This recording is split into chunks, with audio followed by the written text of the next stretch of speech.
राष्ट्रवादी काँग्रेसचे माजी नगरसेवक वनराज अंदेकर यांच्या हत्या प्रकरणातील आरोपी असणाऱ्या गणेश कोमकर याच्या मुलाची गणेश विसर्जन मिरवणुकीच्या पूर्वसंध्येला जी आहे नाना पेठेमध्ये गोळ्या घालून हत्या करण्यात आलेली आहे। आणि या प्रकरणामध्ये जे आरोपी आहेत अर्थात या प्रकरणामध्ये 13 जणांवरती गुन्हा दाखल करण्यात आलेला आहे आणि या सर्वच आरोपींवरती आता मकोका अंतर्गत कारवाई करण्यात येणार आहे। नेमका मकोका का लागू होतो, त्याच्यामध्ये शिक्षेचं प्रावधान काय आहे हे समजून घेण्यासाठी माझ्यासोबत ॲडव्होकेट मिलिंद पवार सर आहेत।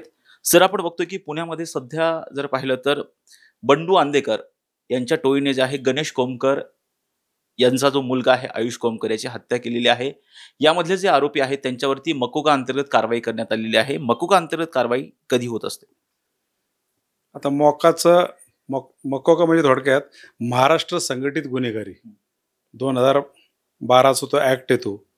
तर त्यामध्ये जर काही समाजातले लोक एकत्र येऊन गुन्हेगारी स्वरूपाचे कृत्य करत असतील, मग त्यामध्ये स्वतःचा आर्थिक फायदा करून घेणं, राजकीय फायदा करून घेणं किंवा इतर स्वरूपाचे फायदे संघटित एकत्र येऊन करून घेणं आणि ते फायदे करून घेण्यासाठी वेगवेगळ्या प्रकारचे गुन्हे करणं समाजामध्ये आणि समाजामध्ये दहशत पसरवणं, हे जे काही कृत्य करतात तर हे कृत्य करत असताना मोका जर हा कायदा लावायचा असेल तर किमान 2 चार्जशीट संबंधित आरोपींवर एकत्रितरित्या असणं गरजेचं आहे की ज्यांनी ते गुन्हे पूर्वी केले होते, असे 2 प्रकारचे गुन्हे असतील, त्यांच्याविरुद्ध चार्जशीट न्यायालयात दाखल असेल, अशा या संघटित येणाऱ्या लोकांवर, गुन्हेगारांवर मोकाचं प्रावधान, मोकाचा कायदा लावण्याची तरतूद आहे त्यामध्ये।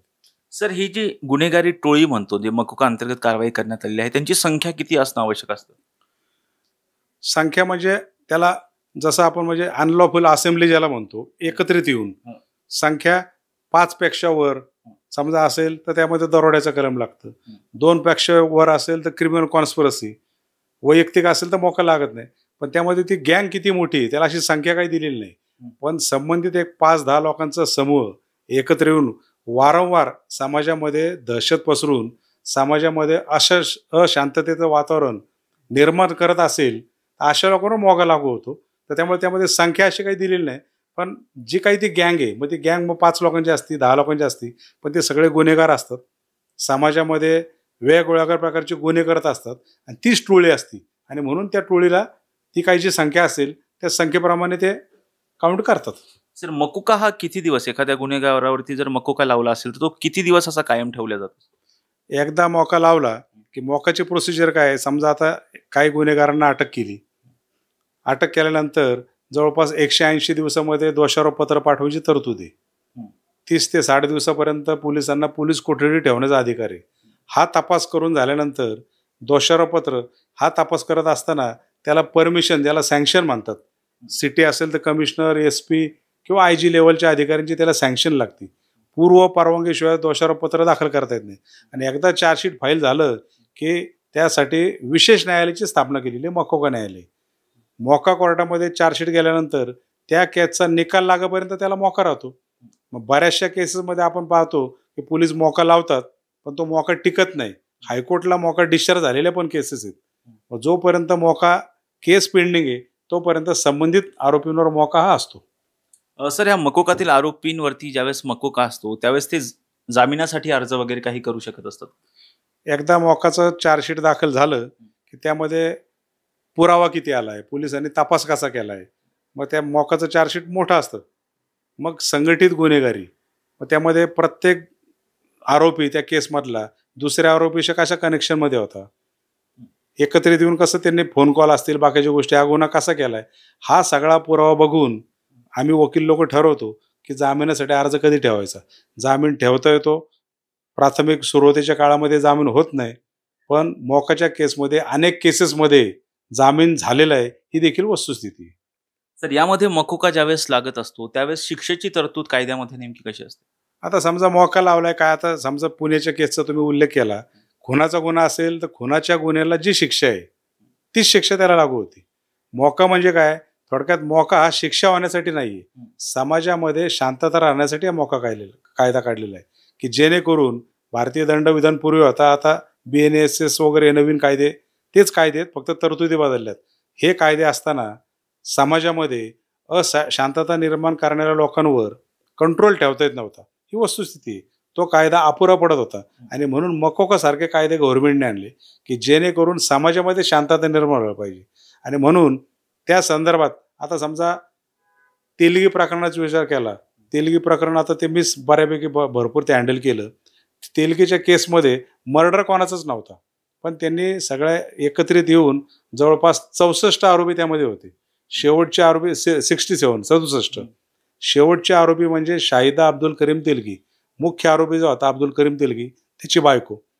तर ह्या 67 लोकांनी एकत्र येऊन कट कारस्थान येऊन बनावट मुद्रांक छापले, संपूर्ण देशभर वितरित केले. आणि म्हणून ते संघटित गुन्हेगारीखाली ते केस गेली, अनेक वर्षे पेंडिंग होती. अशा केसमध्ये मोका हा लावला जातो. आणि मग त्या कलमा काय लावले त्याप्रमाणे शिक्षा होती वस्तुस्थिती. सर, आपण जर पाहिलं तर या प्रकरणामध्ये जो आयुष कोमकर आहे, म्हणजे 19 वर्षाचा मुलगा होता, त्याची ज्या मुलांनी हत्या केलेली आहे, म्हणजे याच्यामध्ये जर पाहिलं तर जवळपास 4 मुलं होती. त्यांनी प्रत्यक्षपणे काही जणांनी रेकी केली, काही जणांनी थेटपणे गोळ्या झाडल्या. आणि या प्रकरणामध्ये जर पाहिलं तर बंडू आंदेकर, जो की या टोळीचा प्रमुख होता, तो कुठेतरी त्याने कट रचला असला आरोप आहे. प्रत्यक्ष या गुन्ह्यामध्ये सहभागी असणाऱ्यावरती काय शिक्षा होत असते, त्याला कोणत्या अंतर्गत कायद्याअंतर्गत गुन्हा शिक्षा होत असते, आणि त्याचबरोबर जो कट कारस्थान रचत असतो त्याला काय शिक्षा होत असते?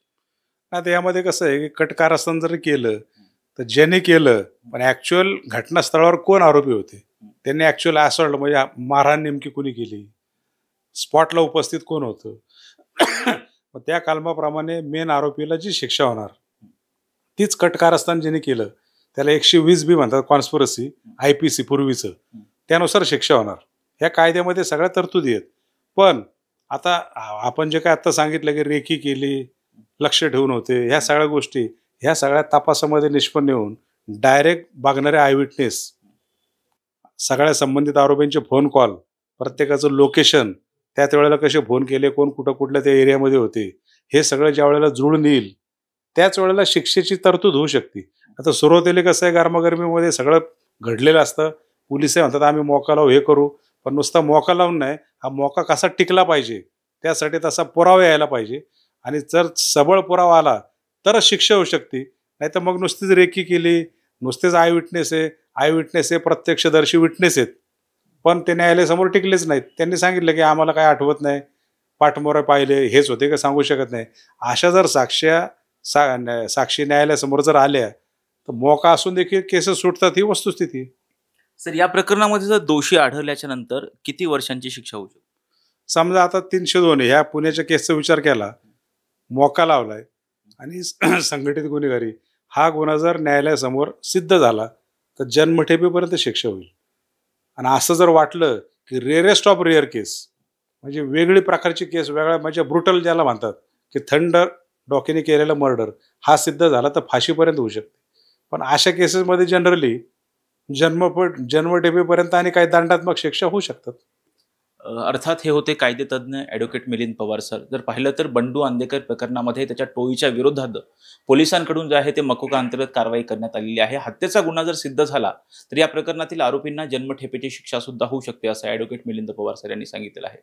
व्हिडिओ जर्नलिस्ट निलेश लोहारसह राजरत्न जोंधळे, टॉप न्यूज मराठी, पुणे.